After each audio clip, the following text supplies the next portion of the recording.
तर संसद भवन परिसरामध्ये मोठा पोलिसांचा बंदोबस्त तैनात करण्यात आलाच आहे। अभिजित दिपके हे पोलिसांच्या ताब्यात असल्याचं सीजेपीचे सौरव दास यांनी हा दावा केलाय। अभिजित दिपके हा आता पोलिसांच्या ताब्यात आहेत। सीजेपीचं शिष्टमंडळ आणि जेपी नड्डा यांच्यामध्ये तब्बल 10 मिनिटं चर्चा झाली। 2 तास वाट पाहिल्याच्या नंतर ही चर्चा झाली। त्यामुळे ती नेमकी चर्चा काय होती, काही मार्ग काढला जातोय का हे सुद्धा पाहणं अत्यंत महत्त्वाचं आहे। तर अभिजित दिपके हे पोलिसांच्या ताब्यात असा दावा सीजेपीचे सौरव दास यांनी केलेला आहे। संसद भवन परिसरामधली आपण दृश्य पाहिली। पोलिसांचा मोठा फौज फाटा त्या ठिकाणी तैनात आहे। संसद परिसराला छावणीचं स्वरूप आलेलं आहे।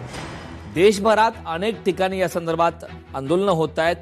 राजधानी दिल्लीमध्ये जे काही आंदोलन सुरू आहे त्या आंदोलनाला अभिजित दिपके, सोनम वांगचुक यांच्या भूमिकेला पाठिंबा देण्यात येतोय।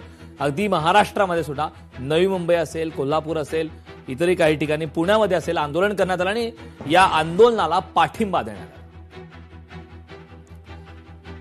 तर या संदर्भात ताजे अपडेट देण्यासाठी आपले प्रतिनिधी उमेश करंजकर आपल्या सोबत जोडले। उमेश, महत्त्वाच्या घडामोडी घडतायत।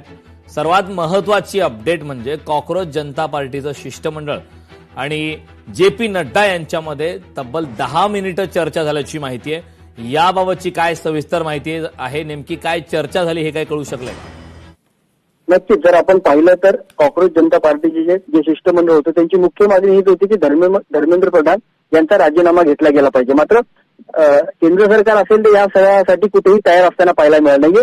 कारण जे पेपर लीक झाले त्या पेपर लीकमुळे जे अधिकारी दोषी होते किंवा इतर जे दोषी आहेत त्या सगळ्यांवरती आम्ही कारवाई करतोय आणि कडक कारवाई करतोय आणि यासोबतच पुढे असं होणार नाही याबाबतची देखील जी आहे ती पूर्णपणे तसदी घेतली जाते। मात्र फक्त राजीनामा दिल्याने काही होणार नाहीये किंवा मंत्र्यांचा राजीनामा देऊन यामध्ये काही बदल होणार नाही अशा प्रकारचं जे मत आहे ते केंद्र सरकारचे। मात्र एक नैतिक जबाबदारी म्हणून मंत्र्यांनी राजीनामा दिला पाहिजे ही सर्व विद्यार्थ्यांची मागणी आणि त्यामुळेच आज सकाळपासूनच जे आहेत ते विद्यार्थी सगळ्यात जास्त आक्रमक झालेले आपल्याला पाहायला मिळाले।